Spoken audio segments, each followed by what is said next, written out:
Hello and welcome. This is Veronica Mwale with news on Zodiac. The Embassy of the United States in Lilongwe has posted a security alert message on its official website warning U.S. citizens in Malawi and those traveling to Malawi on security concerns. In the message, the U.S. Embassy observes that crime against diplomats, government officials and expatriates have been recorded almost throughout the year, hence the warning.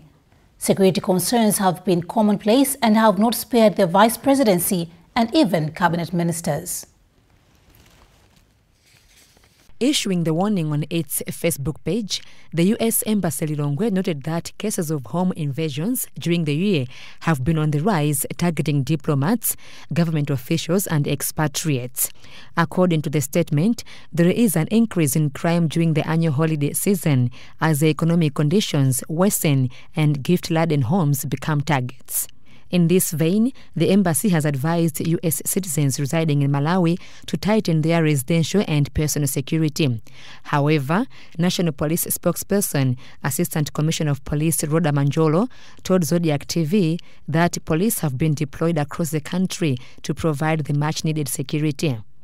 There will be police officers in uniform 24/7 patrolling the roads in Malawi.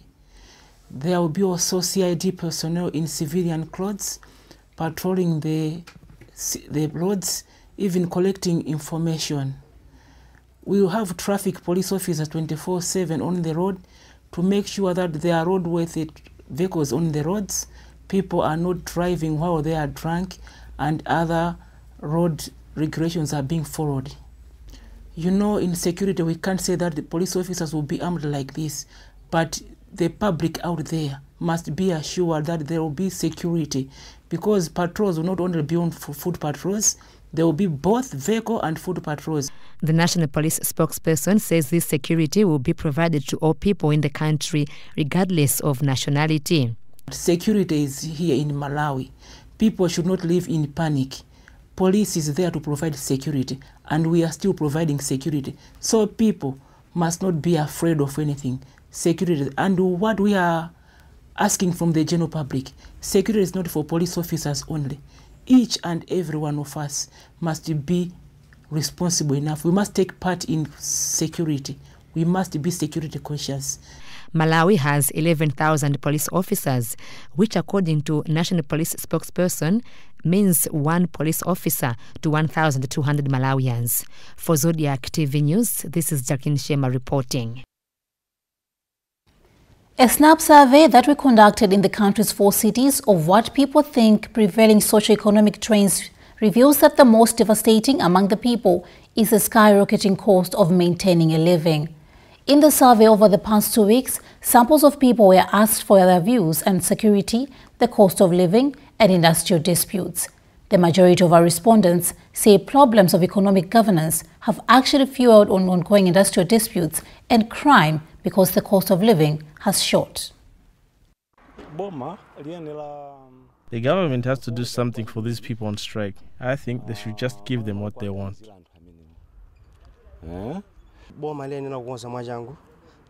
Government has to make sure that it gives the people that are on strike what they want, because all those people in prisons awaiting trial have to be saved. Government has to make sure it tightens security in the country, because even issues to do with cash gate happen because of lack of security. I think government has to sort out issues to do with economy, because most people that are affected by such kind of problems are those from the village. Later, we caught up with the Executive Director of the Consumers Association of Malawi, Tony Capito. The weakening of the kwacha on a daily basis, and that now people do not have any disposable incomes that they can take home and they can even bring anything meaningful at the domestic level, has created such pressure to employers and to the market, and that I think is going to put more pressure on government, because people will now start demanding more and more in order to meet the cost of living. Cost of living has gone up sharply. When you go down to the market today, you'll find all the products and services be it those that are basic like electricity, water. I'm talking about the basics. They have all gone up beyond the reach of many Malawians. Now, what would do a normal person do who has an income? All he would do is to go on a civil strike or an industrial strike. That's why today we are seeing and we are going to witness more and more of these strikes coming on, because people will be demanding that they're able to meet their daily requirements. And that will be quite a challenge to government. And unfortunately, there isn't any statement coming out from government on how they can mitigate the cost of living and the amount of money or income that these people are now earning, which has been depleted. How do you as activists expect government to respond in these circumstances? There are so many ways in which it can be done, but I think it's too late, but it's never late though again. Because one, you needed a government that would want to explain to people. When you look at the kwacha, it moved from 410, now it is about that 530, 515, thereabout to $1. That really has had a huge impact on the cost of living.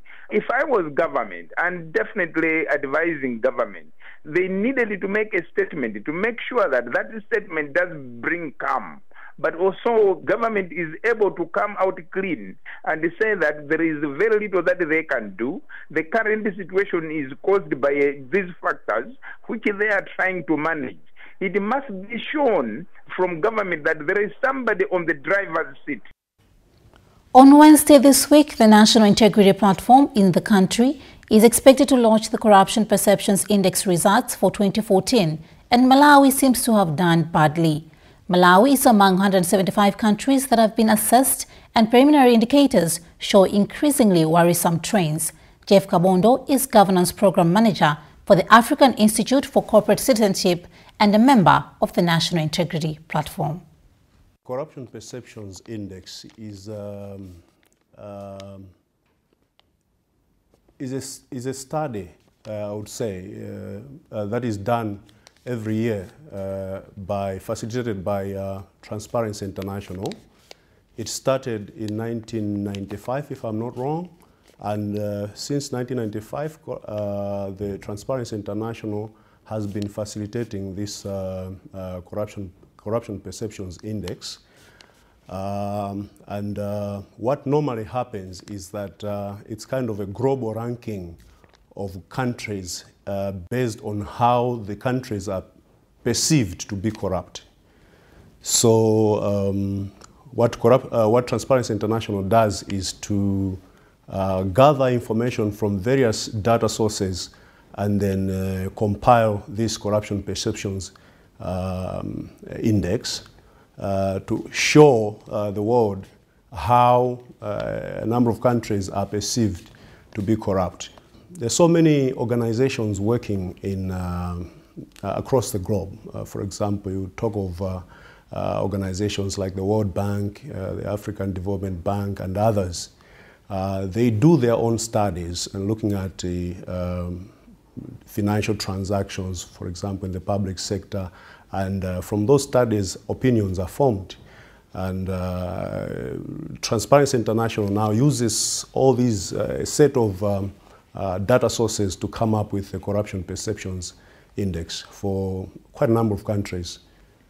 Over the years, I think the number has now risen to about 170 or over 170 countries that are involved in the Corruption Perceptions Index.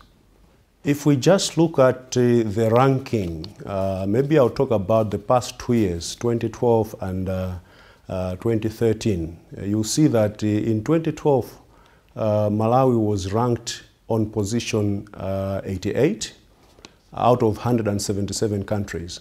And in 2013, Malawi dropped to position 91 out of 177 countries as well, showing that either some other countries were ranked better than Malawi, and Malawi possibly didn't do that well. And so the country slipped in terms of its ranking on the Corruption Perceptions Index in 2013. The first HIV case in Malawi is officially known to have been diagnosed in 1985. This year, therefore, marks 29 years after that, and a lot of groundwork has been covered. As we commemorate the World AIDS Day today, we look at what strides Malawi has made in the fight against the virus. The day was officially observed at an event which was held in Karonga today. Our reporter Isaac Chawinga was there.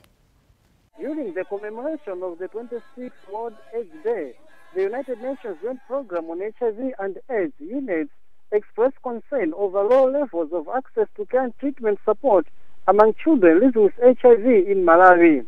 UNAIDS country director Ms. Amakobe Sande pointed out that most children living with HIV are being left out, as statistics only show that only 36% of them are now on antiretroviral therapy. She expressed urgent need for the Malawi government to diversify funding for HIV response, as well as committing government resources for the treatment program so that it is not entirely dependent on one donor. Sande further noted that the use of HIV resources is now a growing matter for concern, which requires to be addressed immediately in a wake of recent revelations.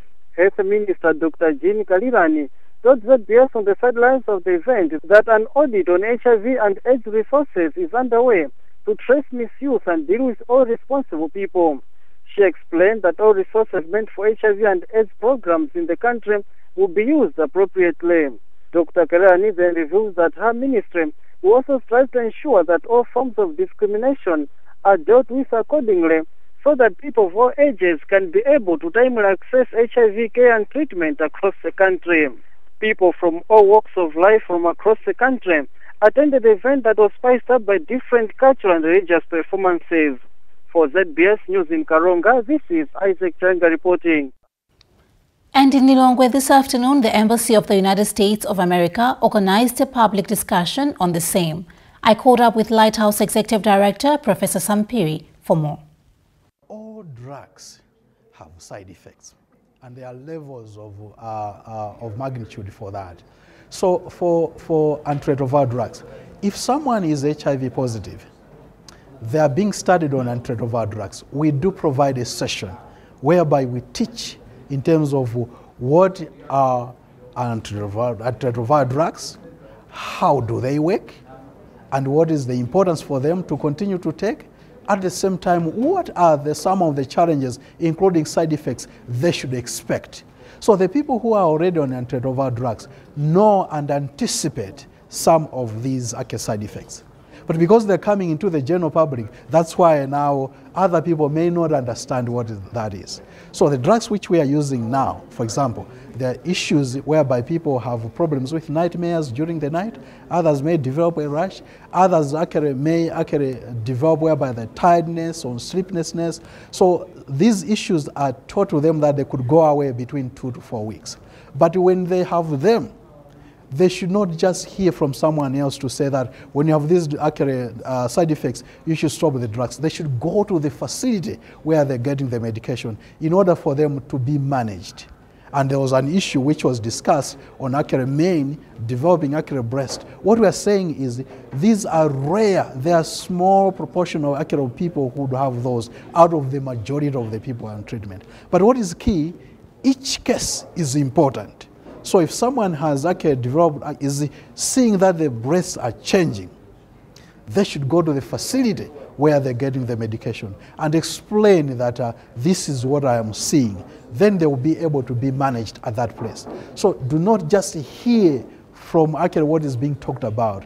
Go to the facility and explain what you are feeling, because some side effects can be resolved without stopping the drugs or changing the drugs, while some side effects would require to stop the drugs or change the drugs. I also spoke to PEPFAR coordinator Dan Gronselika later on HIV/AIDS education. Good question. The aim of this discussion was to allow people to ask questions about HIV and AIDS. It was to share information about what the U.S. government is doing in support of the Malawi national response. And it was, there's a lot of questions about stigma. There's a lot of questions of that, people just, assumptions that people are making about the disease. So we wanted to give an opportunity to allow people to ask questions and hopefully we educated some people today. So how will this help in the fight against HIV and AIDS? The fight against HIV and AIDS, one of the most important things is education. It is people knowing how the virus is spread. It's education about where they can get services, prevention services, treatment services. It's it's the education that having this virus, if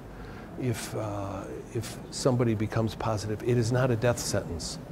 It is there are services that can help them and live a long, prosperous life. That was PEPFAR coordinator Dan Kron-Selika. In Kasungu district, officials say 97% of babies born from HIV-positive mothers are now born HIV-free. The officials attribute this to an ongoing program meant to prevent infected mothers from transmitting the virus to their unborn babies. Kasungu District Medical Officer Dr. George Tamara says the development is a result of the introduction of antiretroviral therapy to HIV-positive expectant mothers in antenatal. From Kasungu, Nonkubi reports. Prevention of mother-to-child transmission is an initiative in which HIV-pregnant women are introduced to antiretroviral treatment to prevent the transmission of HIV from the mother to the unborn baby. According to the district medical officer for Kasungu, Dr. George Salama, many children in the district are born without the virus through PMTCT, though their mothers are HIV positive. I can testify to you that we have only 3 infants that are born from women who have tested positive and are taking ART. Only 3 of them out of 100 are declared HIV positive. Adherence to treatment is one of the factors that is contributing to the successful story. We encourage HIV testing in all antenatal clinics that we have in Kasungu district, so that we capture the HIV positive pregnant women as early as we can and initiate ARVs as early as we can. Those are the strategies that we are using in our district. However, Dr. Talama has lamented the tendency of some HIV positive women who refuse to be introduced to ARVs without the approval of their husbands. Some are saying they want to ask their husband whether they should start or not, which is not a sound reason to us. It doesn't make sense to us anyway, because it's their life, it's not the life of the husband, it's the life of the baby, it's for the betterment of the baby. The current HIV prevalence rate in Kasungu is at 4.6%. For ZBS, this is Noran Kubui, Kasungu. This is Zodiak News, and thank you for being there. My name is Veronica Mari, and I'll be back shortly after this break.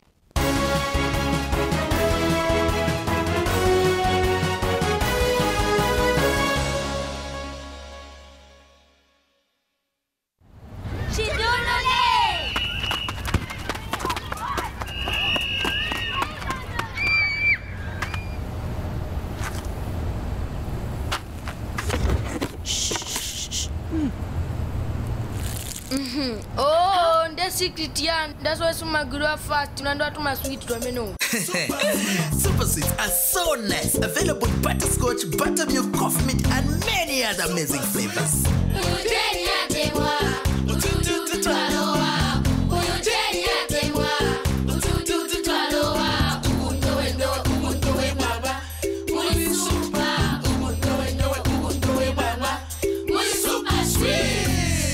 Super sweets, so nice.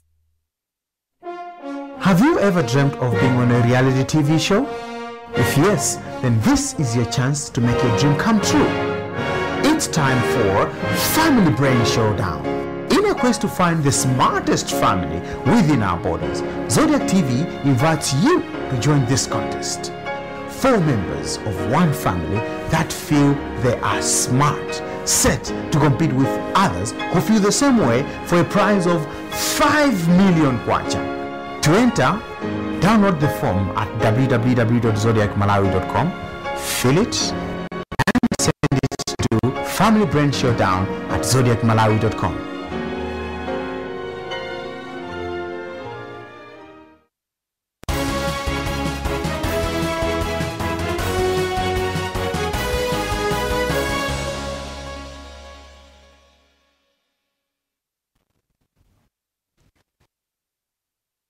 Welcome back, and the headlines once again. The Embassy of the United States has issued a security warning to its citizens in Malawi on deteriorating crime situation.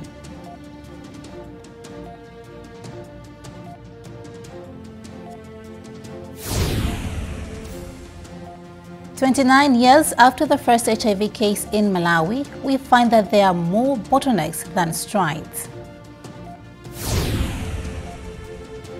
In entertainment, and latest corruption perceptions index due for release on Wednesday, trends in Malawi said to be worrisomely rising. And in entertainment, Malawi's remaining representative in Big Brother Hotshots showdown in finals of the annual showpiece. In sports tonight, Big Bullets have become the first local outfit to win a double in 12 years as Complex Tigresses held sponsor for the exploits in a local netball league.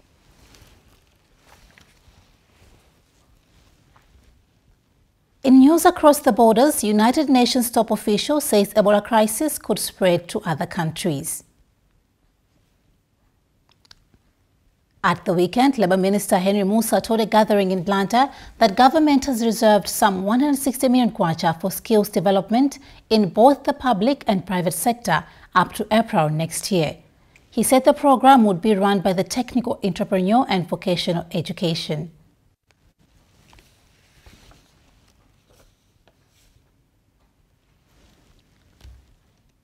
Malawi's sole representative to the Big Brother Africa Hotshots show has reached the final of the competition after surviving eviction last night.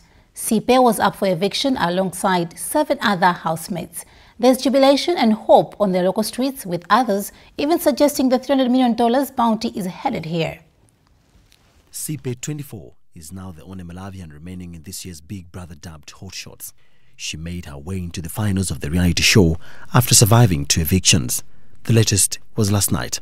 Meanwhile, Sipe, a hairdresser from the capital Lilongwe, has been named head of the house twice after being successful in a number of tasks that are part of the reality show in the house. Zbstv subscribers in the country, who are also Sipe fans, think she's on the right track. I think she'll do better because, as far as I'm concerned, with the other housemates left, I think she has a chance of winning this. I think it will be a very good opportunity for Malawians for the first time to be in the finals, and then maybe if you can get that, it will be good for the Malawians as well. Her performance is quite well in the house ever since she's been in the house. But the problem is representatives of the other countries which also support Malawi are still in the house. Countries like Zimbabwe, Zambia, Tanzania.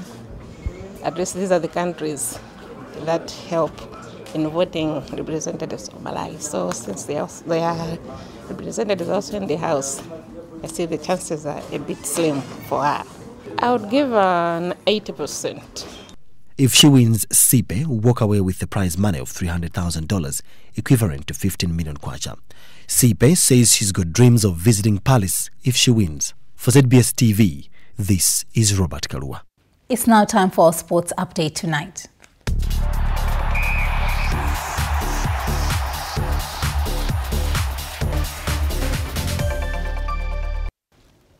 "2014 GoTV Netball League Queens Complex Tigresses think the exploits in the league is proof of what sound sponsorship can do to the sport of netball in the country. Complex Tigresses won this year's trophy with a record 20 games unbeaten, and they say it was because their sponsor, Sports Complex, was with the team all the way to the finals. Big Bullets have become the first local outfit to win a double in 12 years. They have been declared 2014 TNM Super League champions and have also won the Carlsberg Cup. 12 years ago, Big Bullets also won a treble, Carlsberg Cup, the Embassy Trophy and the League Championship. Mike Bango will join us later with an analysis, and the parliamentary Big Bullets manager, Sonzimilo Panlabo, reports. From this year's champions, Big Bullets, 4 people in the team were around in 2002 and this year as well. Fisher Kondowe is the only player to have been part of the 2 records as a player, while Sadiq Sanudi was a player in 2002 and a goalkeeper trainer this year. Mavuto Lungu was a player in 2002 and an assistant coach this campaign. In fact, Kondim Sungama, the chairman, was the vice treasurer in 2002. Big Bullets have now reached an assailable lead with their 59 points, while Moyale are unmovable on second position with the 53 points and Blue Eagles on third position with 47 points, and these three teams cannot be shaken. The remaining races in the league are for the fourth position between the deposed champions Silver Strikers and the arch-rival Sivo United, as well as the race for 7th and 8th position amongst Mafco, Azam Tigers and Kamuzu Barracks.